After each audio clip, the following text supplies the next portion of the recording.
저는 감사절이 되고 감사 이러면 제 인생에 있어서 딱 두 가지가 생각이 납니다. 원래 제 특기는 이제 불평하고 이제 그런 게 이제 특징인데 왜 그럴까? 저도 열정이 있고 의욕도 있고 이게 굉장히 그 목표지향적입니다. 이런 사람들이 욕심도 있는 거거든요. 이런 사람들이 되게 감사를 잘 안 해요. 어느 날 이제 아내가 저에게 이런 말을 했습니다. 심각하게. 당신은 감사가 없습니다. 충격적인 이야기잖아요. 늘 입술에서 불평이 나오고 얼굴에 짜증난 모습. 그거 보고 있자니 하루 이틀도 아니고 막 괴롭다. 나는 아침에 일어나면 다 모든 게 감사하고 기대가 되는데 당신의 얼굴은 왜 이렇게 어둡냐. 굉장히 그 마음에 이게 충격 비슷하게 받죠. 감사하시기 바랍니다. 감사거리 많은데 노력을 했는데 감사를 막상 하려고 하니까 안 하다가 하려 하니까 이게 쉽지가 않아요. 일단은 뭐 감사거리가 생각이 안 나요. 신앙이 자라면서 이제는 뭐 참 감사거리가 많아졌습니다. 성도를 만난 거면 이게 최고로 감사한 것 같아요. 설교할 수 있는 이것도 너무 감사하고. 그리고 감사를 하니까 그렇게 편안할 수가 없고 평안할 수가 없고 해피합니다. 행복합니다. 또 저희 가정을 위해서 기도하시는 한 여전도사님이 계십니다. 저를 잘 알고 있기도 하고 또 저희 과거의 아픔도 잘 알고 있어요. 그래서 저는 이제 이야기할 때마다 항상 그걸 이야기하는 거예요. 아픈 과거를. 목사님은 아직도 과거에서 헤어나지 못하셨습니다. 그러면서 내가 알고 있는 나의 그 과거를 객관적으로 이렇게 다시 이야기해 주는 거예요. 그걸 듣고 보니까 굉장히 내 스스로 내가 소설을 쓰고 싶다는 것을 알게 되었어요.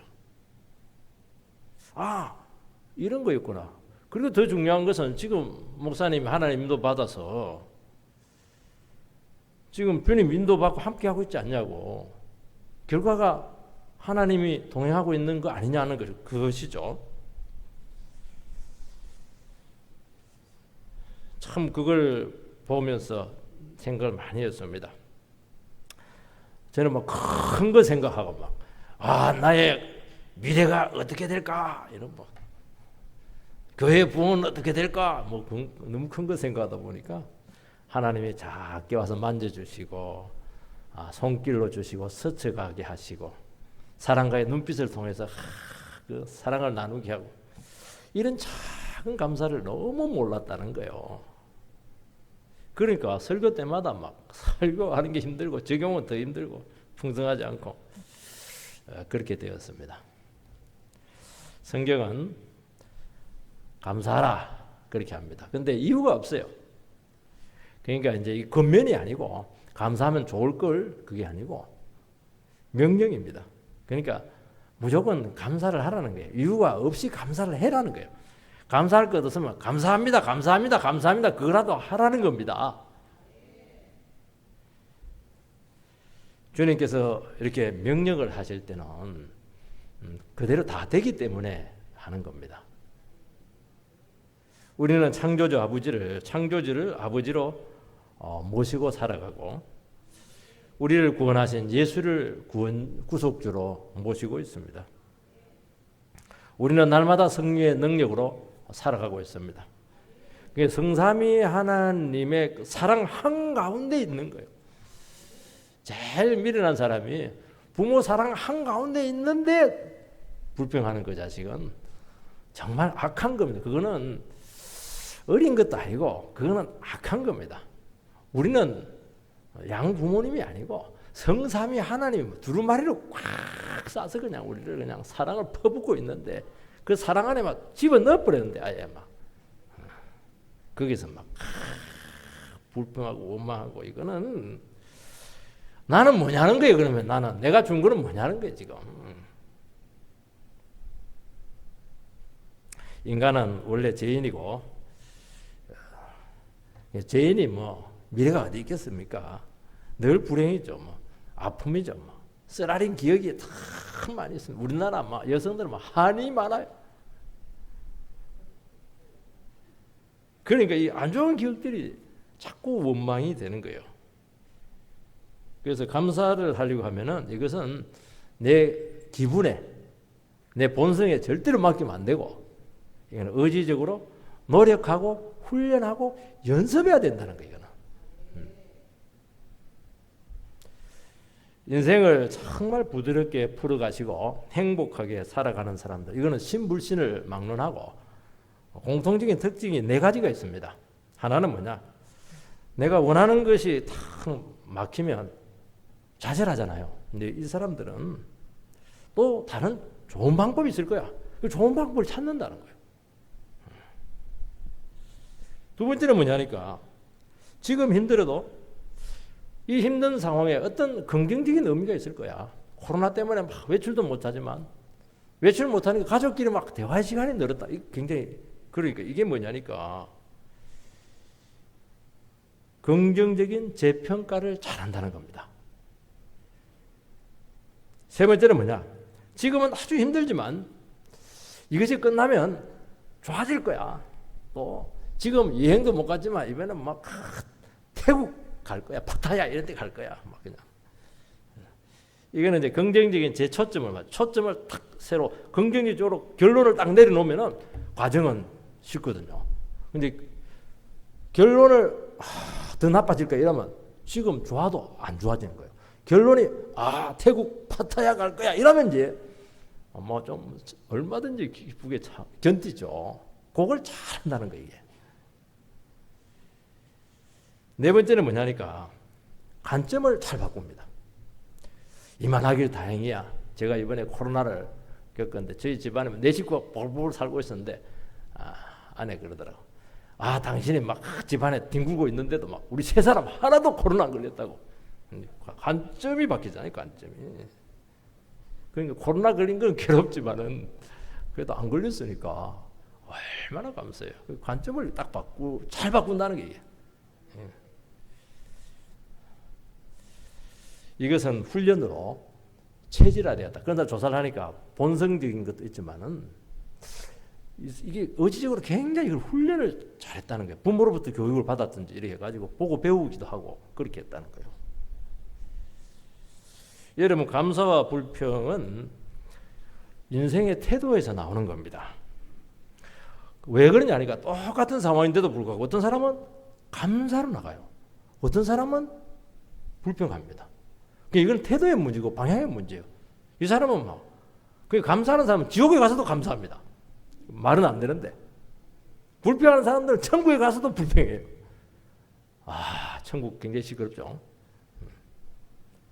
그래서 이것은 인생에 있어서 우리는 어떤 상황에서 이걸 어떻게 반응할 것인가 하는 건 선택의 문제라는 거예요. 내가 감사로 선택을 할 것인가, 내가 불평으로 선택을 할 것인가. 선택의 문제. 상황은 똑같아요. 우리의 상황이 얼마나 변수가 많고 변화가 심합니까? 근데 감사하는 사람은 항상 감사한다는 거예요. 불평하는 사람은 항상 불평한다는 거예요. 감사하는 체 하면서 불평해버려요. 그거는 감사하지만 이것 때문에 이러면서 불평해버려요. 그래서 이것이 우리의 인생을 결정을 한다는 것입니다. 성도님들은 아마 더 강력한 무기가 있습니다. 무슨 무기냐? 일반 사람하고 다르게 신앙이 있어요. 신앙으로 그냥 얼마든지 감사로 우리 인생 전체를 막 녹여내버려요. 감사가 심화되고 발전하고 넓어지고 깊어지고 정말 이 감사의 한 바다 가운데로 우리는 헤엄치고 있다는 겁니다. 가능하다는 거예요. 오늘 보면 이제 바울 사도가 감옥에 있습니다. 무슨 감사가 같아요. 근데 빌립보서가 원래 책이 뭐냐? 감사의 책이에요. 기쁨의 책이에요. 감옥 속에서도 그렇게 감사하고 기뻐했어요. 현실은 불행이고 불평입니다.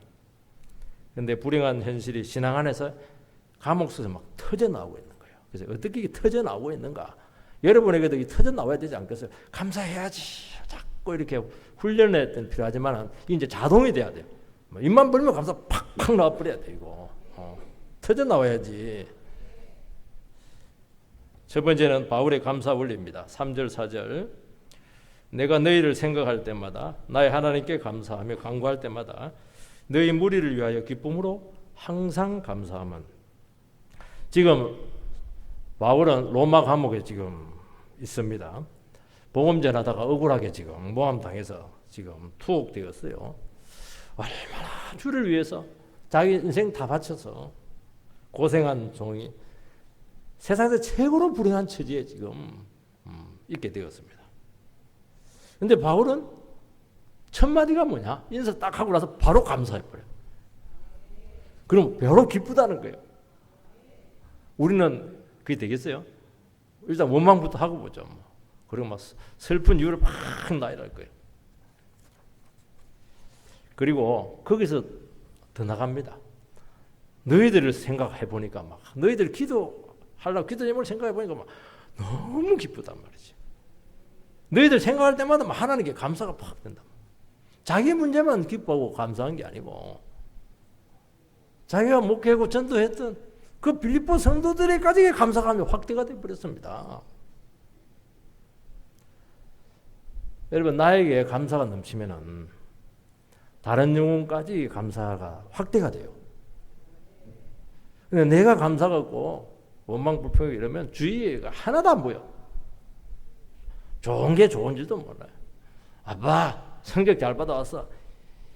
이게 점수라고 받아요. 하나를 왜 틀렸어? 이렇게 나오는 거예요. 참 사람이. 그래서 막 다 불행하게 만들어 버립니다. 슬프게 만드는 천재, 감사하지 않는 성도, 그렇다는 것입니다. 너희를 생각할 때마다 감사한다. 너희를 위하여 기쁨으로 간구한다. 빌립보 교회도 문제가 많습니다. 분쟁도 많고 핍박도 지금 많고 특히 빈부 문제로 많은 어려움을 지금 겪고 있습니다. 자족신앙이 왜 나와요? 이 빈부 문제가 심각하다는 겁니다. 이게.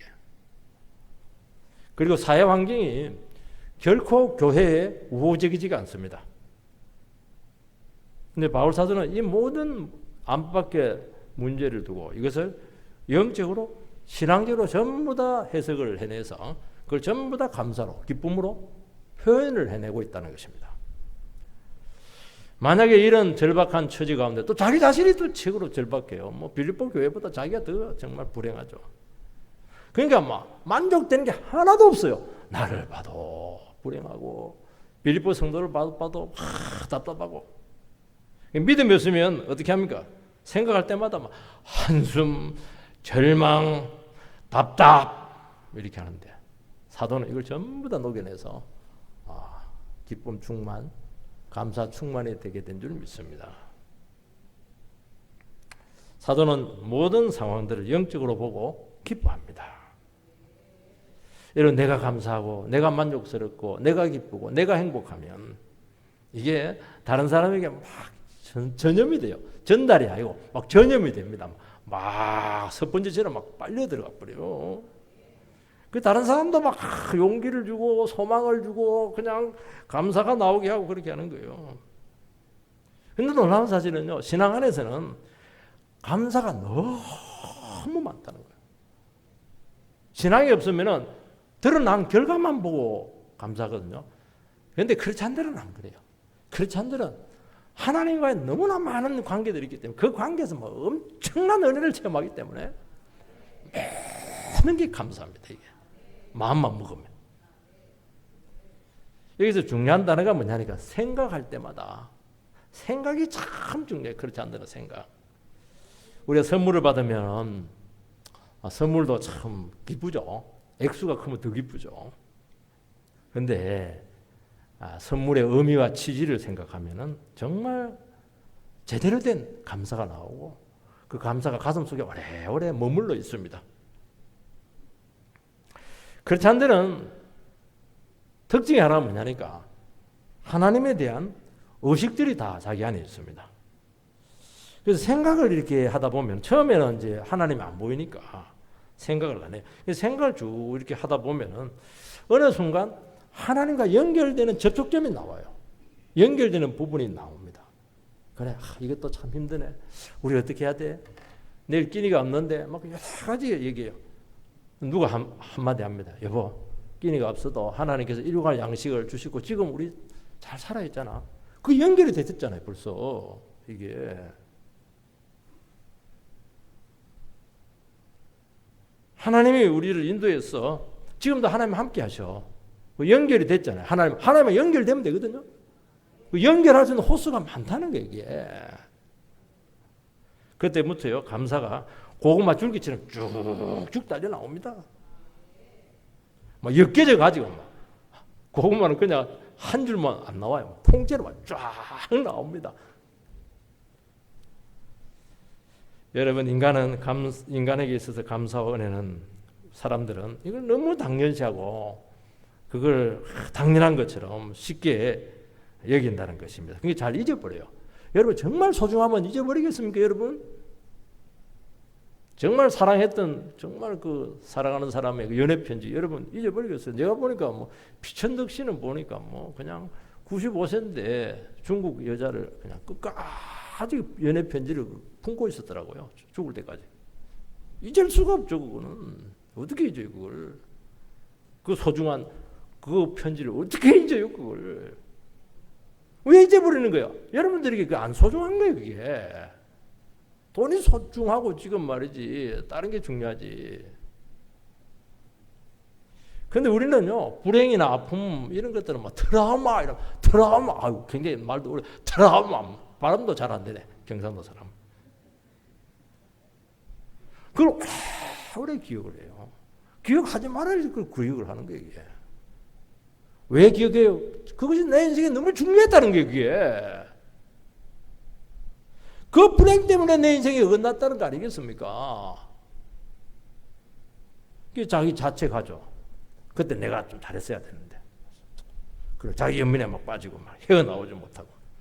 그리고 길 가다가 갑자기 막 그 생각나 막 속이 복받쳤고 원망이 막 하기 시작하면 막 한도 끝도 없는 거예요. 그래서 원망의 바다에서 빠져가지고 막 죽을래 이러면서 팍 그냥 빠져 들어가는 것입니다. 그러면서 나는 영원히 불행할 거야. 팔자야. 이러면서 불행을 영속화시키는 거예요. 그게 될 리가 있겠어요. 병밖에 없죠, 그거는. 여러분, 우리는 어느 것과 비교할 수 없는 하나님이라고 하는 절대 변수를 가지고 있어요. 하나님하고 딱 엮이기만 하면은 바로 바뀝니다. 인생이 거기서 바로 바뀌는 거예요, 이게. 아니, 좋은 장치를 왜 안 쓰시고 그렇게 하세요? 그거. 사도는 그들에 대한 감사가 너무 많았어요. 너희들 참 복음 들을 때 눈이 막 반짝반짝했다. 막 기억 잊을 수가 없어. 옷은 무엇을 입은지 모르겠는데 막 눈은 내 알고 있다는 거예요. 설교 들을 때 너희들 그 눈 그거 얼마나 개척할 때 어려웠냐. 빌립보 감옥에서 막 그냥 힘들고 자주장사 루디아는 막 장사에서 돈도 있고 이랬는데 막 설교 들으면 막 눈이 왕방울만 하더라 이러면서 빌립보 감옥 간수는 막 자살하려고 하다가 막 자살 안 하고 예수 믿고 우리 모두를 자기 집에 초대해서 그냥 대접하고 막 상기도 치료해주고 막 우리는 신앙적인 추억이 너무 많지. 이게 시작이에요. 이거 다 있잖아요, 여러분들. 어렸을 때 같이 눈물로 기도해서 기도했던 거 다 있잖아요. 성령 받았던 거 다 있잖아요. 5절에 보면 첫날부터 복음을 위한 일에 참여한 것. 6절에 보면 주님이 그들 안에서 착한 일을 한 것. 7절에 보면 바울의 고난에 동참한 것. 점점 감사가 확대되고 막 깊어지고 그렇게 하는 거예요. 뭐 합격하고 막 그냥 승진하고 그런 것도 있겠지만 여기는 뭐 끼지도 못해요. 급수가 너무 그거 낮아가지고 바울의 감사에 끼지도 못해요. 요거는 10급수, 요거는 그런 한 1급수 정도. 제일 1급밖에 안 돼. 10급까지 이렇게 올라가야지, 감사가. 대개 보니까요, 남편이 교회에 나오는 계기가 신앙의 아내가 드디어 입에서 감사가 나오기 시작할 때 그때부터 이제 남자가 바뀐다는 거예요. 여보, 난 당신 때문에 너무 행복한 거 있지. 안 믿지? 행복하게 해줄 리가 있습니까? 당신을 만난 것은 인생의 행운이었어. 하나님의 그 섭리였어. 섭리는 무슨 섭리? 얼마나 힘들겠는데. 당신이 반찬 투정 안 하고 막 해주는 대로 소처럼 무조건 먹어줘서 고마워. 술 먹고도 간 안 다친 거 그거. 운전하면서도 안 처박은 거 그거 굉장히 감사하다고. 인간아 이런 속으로. 처음에는 뭐 절대로 안 믿죠. 근데 이 사람이 기분이 좋은 거예요. 감사하는 부인이 있으니까. 여러분, 남편은 그 신앙 부인 앞에 딱 서면요 굉장히 긴장합니다. 왜냐하면 불꽃 같은 눈으로 남편의 죄를 살피면 누가 서리요? 하나님이 우리의 죄를 살피면 그 앞에 누가 서리요? 똑같은 말이잖아요. 근데 막 거기다 막 짜증내고 정죄하면 막 집에 들어오기 싫죠. 살고 싶은 마음이 없어요. 그런데 당연한 것인데도 불구하고 소중한 감사거리를 말해주면 무장해져. 그럼 나중에는 그게 끌려와요. 자동으로 강지처럼 끌려와요. 왜냐하면 아내와 같이 있는 것이 너무 기분이 좋거든요. 그리고 아내를 좀 즐겁게 해주고 싶은데 보니까 교회 나가는 게 최고로 기쁘게 해주는 거네. 교회 나오잖아요. 이게 그렇게 감사로 다 푸는 거예요. 인생은. 둘째는 복음을 위한 일에 감사한 것에 대해서 참여한 것에 대해서 감사하고 있습니다. 5절 말씀 너희가 첫날부터 이제까지 복음을 위한 일에 참여하고 있기 때문이라. 복음을 위한 일에 참여한 건 두 가지인데 하나는 그들의 그 헌금이에요. 그러니까 바울 사역의 물질과 기도로 동참을 한 것입니다.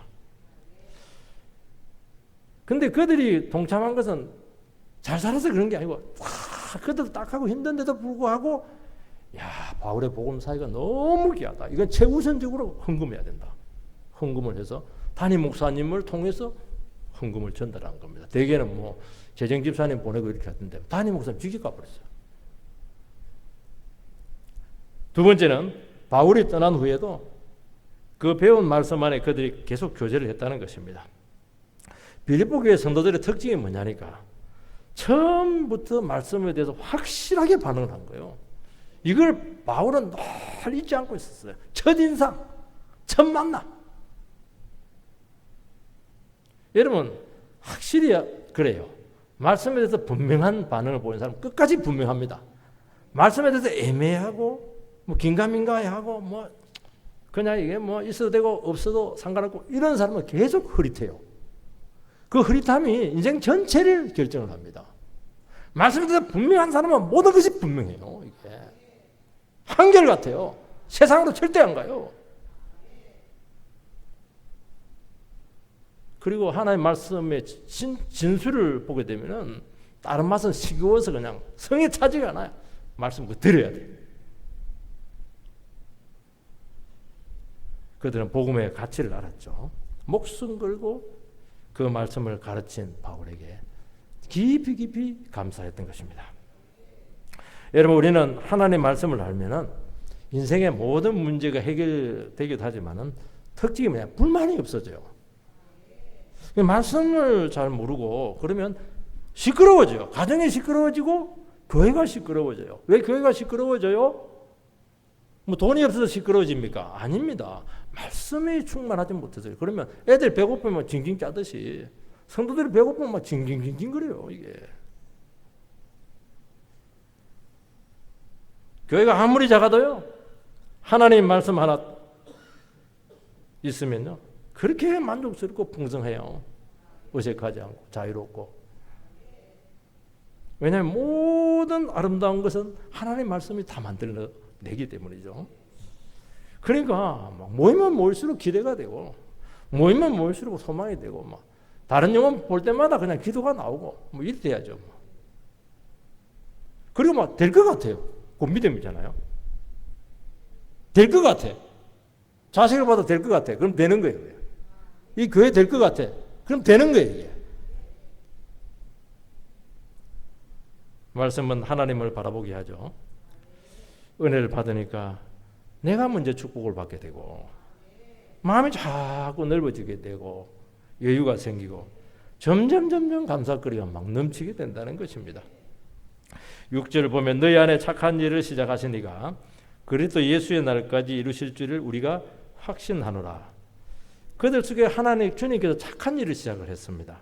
착한 일 많죠. 도덕적으로 선한 거. 감옥에 있는 바울 사역에 동참한 일 얼마나 착한 일입니까? 그리고 그들이 구원받은 거 착하죠. 교회를 세운 거 정말 착한 일 너무 많아요. 감사는 어디에서 오느냐? 하나님께서 귀하고 착한 일을 시작했고 주님이 하셨다 하는 그 고백에서 감사가 나온다는 것입니다. 반대로 내가 열심히 했고 내가 아이템을 정했고 내가 책임을 지고 있고 내가 지금 주도하고 있고 내가 열심히 수고하고 있다. 그러면 감사가 잘 안 나와요. 그냥 늘 부족하고 늘 아쉽고 늘 불만스럽고 안 도와준 사람 정지하고 싶고 그렇게 하는 거예요.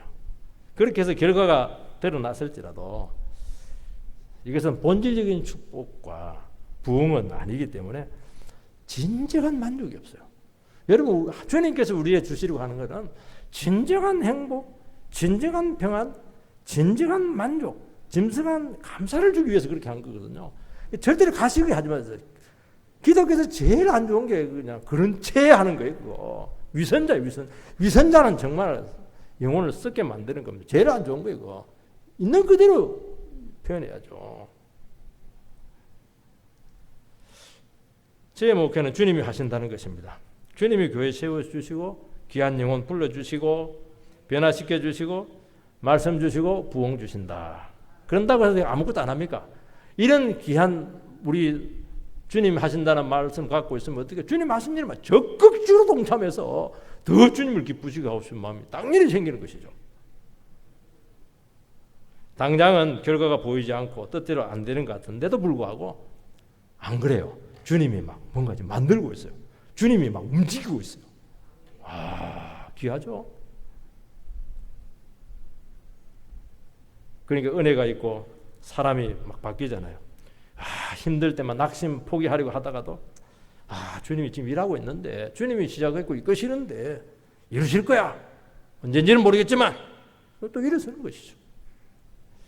빌립보 교회는 12년간 헌금으로 바울을 돕습니다. 이 헌금을 누가 시작한 거예요? 착한 마음을 하나님이 하신 거예요. 그러면 이 헌금을 지속적으로 하시는 분이 누구예요? 하나님이 하신다는 거예요. 앞으로 더 복되게 하실 분이 누구예요? 주님이 하신다는 것입니다. 주님이 얼마든지 일하신다는 거예요. 근데 형편이 어려워서 헌금을 못하게 되었어요. 그럼 또 다른 방식으로 헌금해서 복음 사역을 지속하신다는 것이죠. 하나님은 주머니가 하나밖에 없습니까? 그러니까 얼마나 매이잖아요. 자유로워요. 기쁘게 동력을 할 수가 있죠. 누구든지. 여러분 성도의 교제는 진정과 나눔과 책임으로 나타납니다. 이 성도의 위대한 교제가 누가 한다는 겁니까? 하나님이 하세요. 우리 성도님끼리 막 교제하는 데 아니에요. 성도들이 주님의 이름 모이면 주님이 그 가운데 같이 계세요.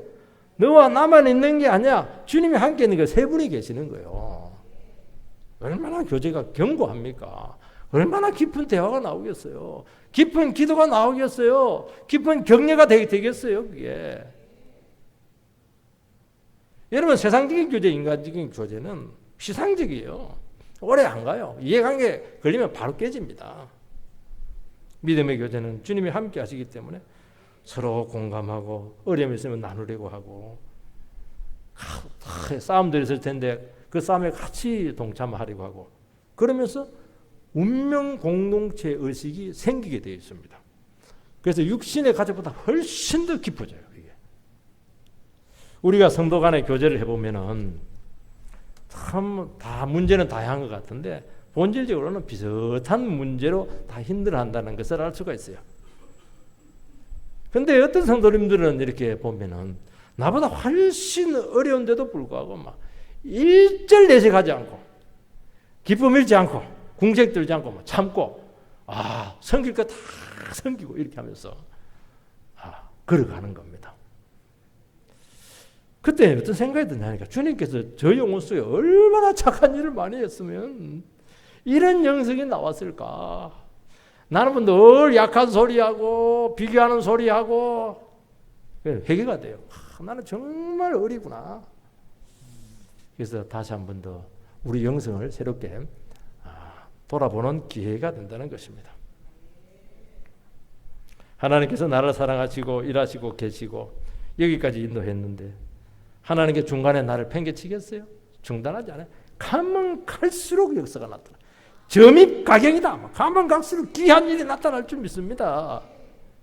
쉬운 인생은 없지만 성령님께서 도우시는데 안 될 게 또 뭐가 있겠습니까? 세 번째는 말씀 안에서 사랑해야 된다는 것입니다. 7절 읽어보면은 내가 너희 무리를 위하여 이와 같이 생각하는 것이 마땅하니 이는 너희가 내 마음에 있음이며 나의 매임과 복음을 변명함과 확증함에 너희가 다 나와 함께 은혜에 참여한 자가 됨이라. 바울 사도는 빌립보 성도들이 내 마음 안에 지금 있다고까지 사랑을 표현합니다. 굉장한 진한 사랑이죠. 당신은 내 마음 안에 있어요. 내 가슴 속에 있어요. 엄청 사랑한 거죠. 인간적인 사랑 아니에요. 그들은 바울이 힘들 때 기도해주고 도와주고 끝까지 지지했습니다.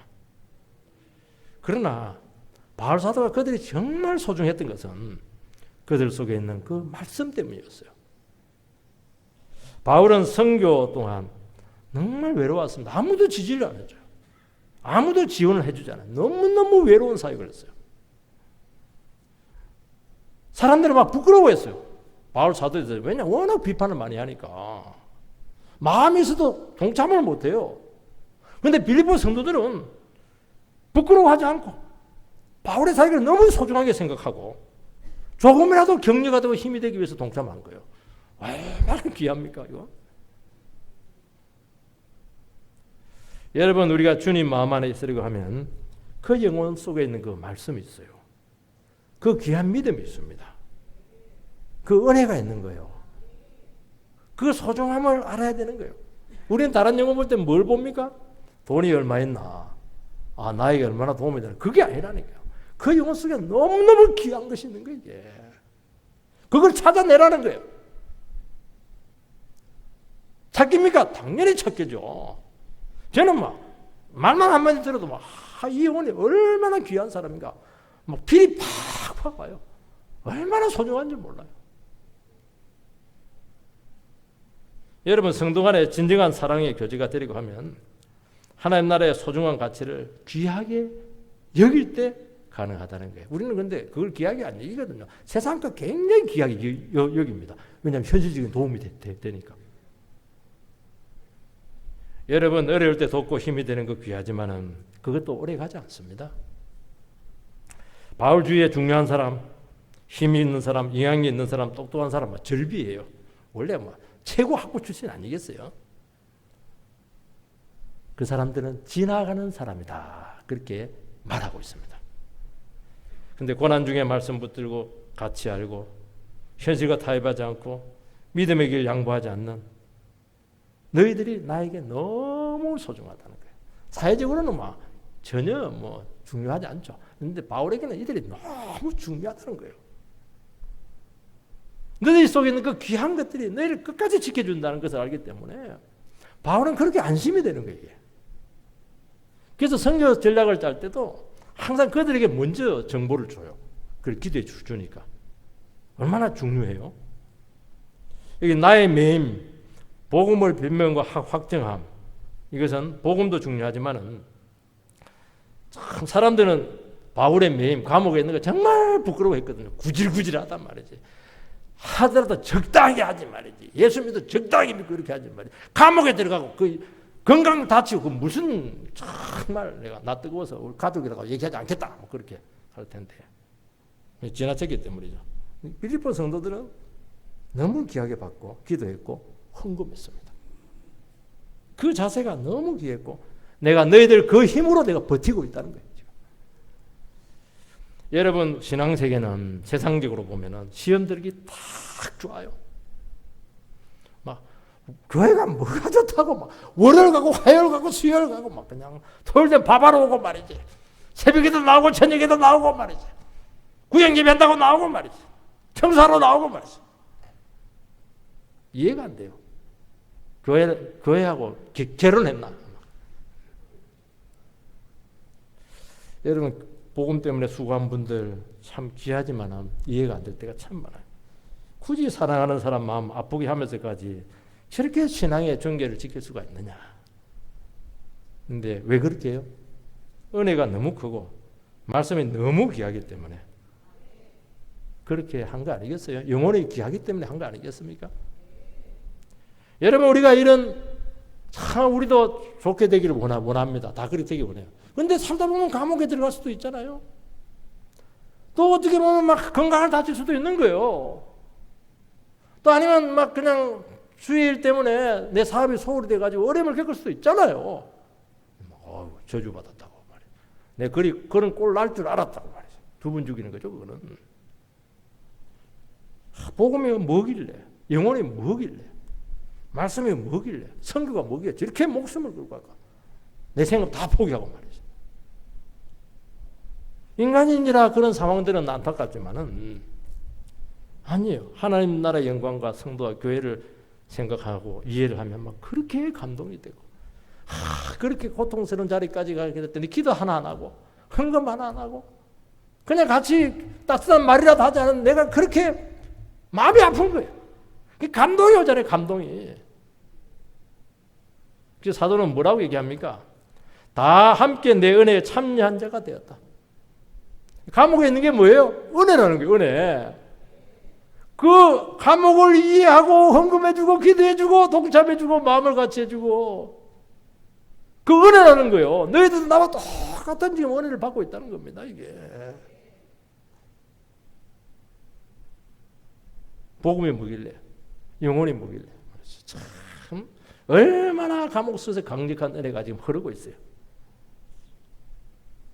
우리는 다 인정받고 좋은 길 가고 싶고 편하게 살고 싶죠. 그런데 복음이 그 처지로 그를 내몰았습니다. 말씀이 그렇게 못 살게 한 거예요. 지금 이거. 그런데 빌립보 성도들은 그 심정을 이해하고 진심으로 함께했던 거예요. 그게 마음 안에있죠. 마음 안에. 8절 보면 내가 예수 그리스도의 심장으로 너희 무리를 얼마나 사모하는지 하나님의 증인이시라. 콜린 맥컬리가 쓴 이 가시나무새 보면은 가시나무새는 전설의 새입니다. 서양에. 이 새는 이제 평생에 한 번 탁 가시로 심장을 탁 찌르면서 세상에서 최고로 아름다운 소리를 내는 것입니다. 예수 그리스도는 바울은 감옥 속에서 그리스도의 심장으로 사모한다는 거예요. 예수 그리스도가 십자가 위에서 죽을 때 그 심장이 터져서 죽거든요. 그 심정을 바울 사도는 거기서 겪었던 거예요. 내가 너희들 사랑할 때 예수의 심장으로 사랑한다네. 가슴이 찢어졌잖아요. 가슴이 터졌잖아요. 이게. 거기서 뭐가 나왔나? 아름다운 생명의 소리가 나왔다는 거예요. 여러분 사랑은 뭐냐? 내가 망가지면서 사랑하는 게 사랑이에요. 나를 쫙 지키면서 사랑한다. 그건 사랑 아니에요. 다 포기하고 내 계획이 꺾이고 다 감옥에 들어가고 거기서 생명의 소리가 막 나오는데 옥중서신 이래가 4가지가 있는데요. 그렇게 짧으면서도 은혜가 진해요. 어디서 그 기록했기 때문에 그래요? 감옥에서 기록한 거예요. 그 생명의 소리를 받아가지고 기록했잖아요. 지금까지 살려내고 있잖아요. 그런 은혜가 되기를 주의 이름으로 축원드립니다.